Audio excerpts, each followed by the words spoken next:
Hello, welcome. I'm your host, Elizibar. This is going to be a... Man, I don't know if I can review this without spoiling everything. So I can show you, like, the first few pages here.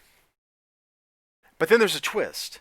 So, like, we open up, and it's some really terrifying kind of looking stuff. Now, you might remember last issue, Lady Helene and the kid, the son of the the miner lady, whatever, the rich lady, there we go, got married. They were skipping out of town to go to Seattle in the stagecoach, and the monster of Woodbur attacked. Bam! Like that. Well, here's the monster of Woodbur. There's the old man. There's Lady Helene. The attack is still going on. There's the son over here. He's not looking too good, man. He's looking pretty beat up in that crash carriage. So is the cute girl. And everything from here just huh, kind of goes crazy, man. Like there's just lots of really cool looking stuff here as we have horrifying parasitical monster plant battle things going on. This whole book, basically, there's a lot of this monster battle type stuff, but this initial fight scene really only lasts at the beginning. And we get like a satisfying resolution, cut to 1 year later, and at this point, well, things are looking up for everybody. I mean, he's not doing too well because he's like broken his back or something and all that calamity. But otherwise, like things are going pretty good. She's mother in what's her name? Rory. Mother and her. He's definitely like feeling like I want to go home. Like things are looking great. We cut back to their town, Woodbur. The rich lady. She's coming to grips with the decision she's made in her life. Her kids are doing great. Everybody is doing great. The world is doing great. And then a twist happens, and I can't tell you anything after that because I've showed you too much of the book, and I would spoil the entire thing by telling you any more about the plot line. Yeah, things are looking up, and then something happens. Like we were on the verge of a really, really happy ending right here in this book, and I would have been really happy with that. Instead, I got something that's better and more tragic, and it was pretty fun too. The dialogue just it pops, man. The different characters all have such different voices. She has her own voice. I mean, she's a kid. She should have her own voice. He has his own voice. Lady Helene has her own voice.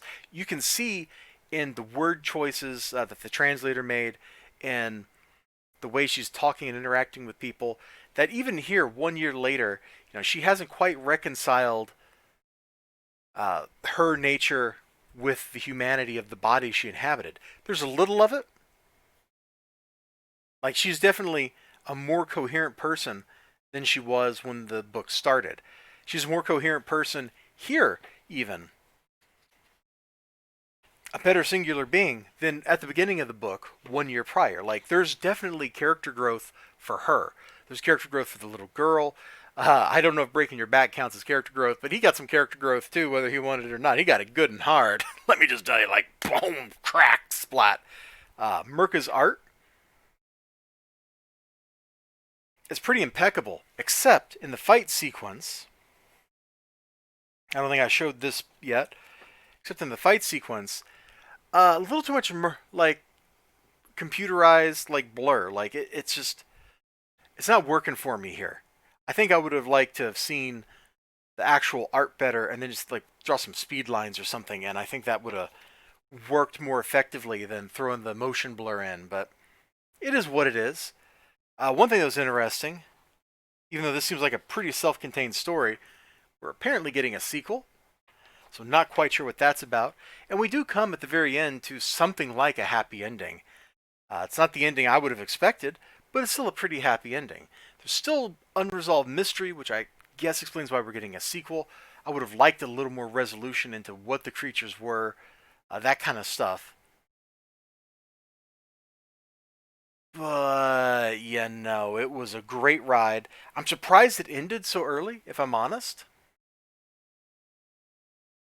This series, all the way through, moved at a pretty breakneck pace. In fact, that little lull of, oh, it looks like a happy ending is probably the slowest this book has ever been. Because it finally felt like, whew, I can catch my breath. And then stuff happened, and all that breath you were catching didn't last. It just didn't work. So it's definitely a pretty cool book. Pretty cool series. I enjoyed the ride a lot. The art's nice. The writing was great.